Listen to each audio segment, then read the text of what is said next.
प्यारे बच्चों, आने वाली 7 मई को आपका नीट का एग्जाम है और इस समय बच्चे, बहुत सारे बच्चे एक कॉमन सवाल जो मुझसे पूछते हैं कि सर हम नीट के पेपर को किस तरीके से अटेम्प्ट करें। और बच्चों ये सवाल और भी ज्यादा पूछा जाने लगा है जब से नीट ने, एनटीए ने क्या किया है, क्वेश्चन पेपर को सेक्शन ए और सेक्शन बी में डिवाइड कर दिया है। बच्चे पूछते हैं कि सर हम क्या करें, पहले सब्जेक्ट वाइज सेक्शन ए और सेक्शन बी दोनों करें, या जूलॉजी, बॉटनी, फिजिक्स और केमिस्ट्री सबका सेक्शन ए कर लें और फिर सबका सेक्शन बी कर लें। बच्चों मैं आपको एक बढ़िया तरीका, एक शानदार तरीका बताता हूं कि आपको पेपर को किस तरीके से अटेम्प्ट लेना है। राइट, जब भी कभी आप क्या करते हैं, नीट जैसे राष्ट्रीय स्तर की परीक्षा में बैठते हैं तो वहां पर 2 तरीके के प्रश्न पूछे जाते हैं।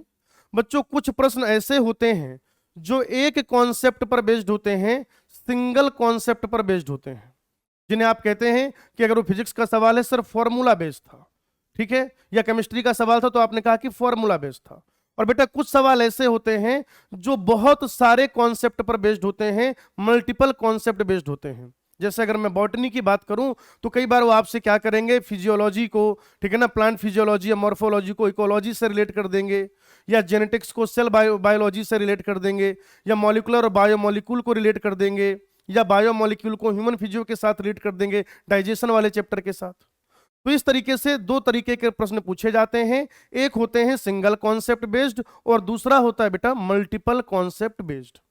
आप क्या करिए, जो भी आपका चॉइस का सब्जेक्ट है, अगर आप पेपर को बायो के साथ शुरू करते हैं आप बायो के साथ शुरू करिए, जो कुछ भी आपका सब्जेक्ट है जिसमें आप ज्यादा कॉन्फिडेंट फील करते हैं, ठीक है। और पहले वो सारे प्रश्न करते जाइए जिसमें आपको ज्यादा आत्मविश्वास आ रहा है या जो आपको कंपैरेटिवली इजी लग रहे हैं। इसका फायदा क्या होगा, जब आप पहला राउंड, पेपर को आपको क्या करना है, 2 राउंड में पूरा करना है। पहले राउंड में वो सवाल कर लेने हैं जो सिंगल कॉन्सेप्ट बेस्ड हैं, जो आपको बहुत आसानी से आ जा रहे हैं। राइट, क्योंकि जब आप पहला राउंड पूरा कर लेंगे बहुत जल्दी तो आपके पास दूसरे राउंड में ज्यादा समय बचेगा, यानी कि जो प्रश्न आपको थोड़ा सा कठिन लग रहे होंगे अब आप उनको क्या करेंगे, ज्यादा समय देकर अच्छे तरीके से, सही तरीके से सॉल्व कर पाएंगे। लाइक अगर आपने कभी क्रिकेट देखा है, या अगर आपको क्रिकेट खेलने का शौक है, या अगर आपको क्रिकेट के बारे में जरा सी भी समझ है, तो बच्चों आपने देखा होगा कि जब भी कभी 2 रन लेने होते हैं, जैसे आजकल आईपीएल का सीजन चल रहा है, आप आईपीएल के मैच भी देखते होंगे,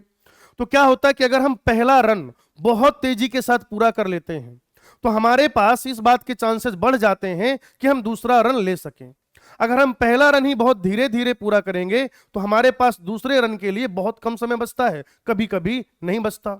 तो अगर बेटा आप पहला राउंड क्या करते हैं, बहुत जल्दी पूरा कर लेते हैं, तो दूसरे राउंड के लिए आपके पास क्या हो जाएगा, बहुत ज्यादा समय बचेगा, पर्याप्त समय बचेगा। आप सारे प्रश्नों को ठीक तरीके से पढ़ पाएंगे, उनका सही उत्तर निकाल पाएंगे और अपनी ओएमआर सीट में सही तरीके से भर पाएंगे, चाहे वो सेक्शन ए का सवाल हो चाहे वो सेक्शन बी का सवाल हो। तो सेक्शन ए और सेक्शन बी में उलझने के बजाय आपको यह ध्यान देना है कि कौन से सवाल आपको पहले राउंड में करने हैं, कौन से सवाल आपको दूसरे राउंड में करने हैं। और मैं तो चाहता हूं कि ये जो आप अभी टेस्ट दे रहे होंगे, जो टेस्ट सीरीज आपकी चल रही है, यहीं से इसको अप्लाई करना शुरू कर दें ताकि नीट वाले दिन आपको कुछ भी नया ना लगे। थैंक यू बच्चों।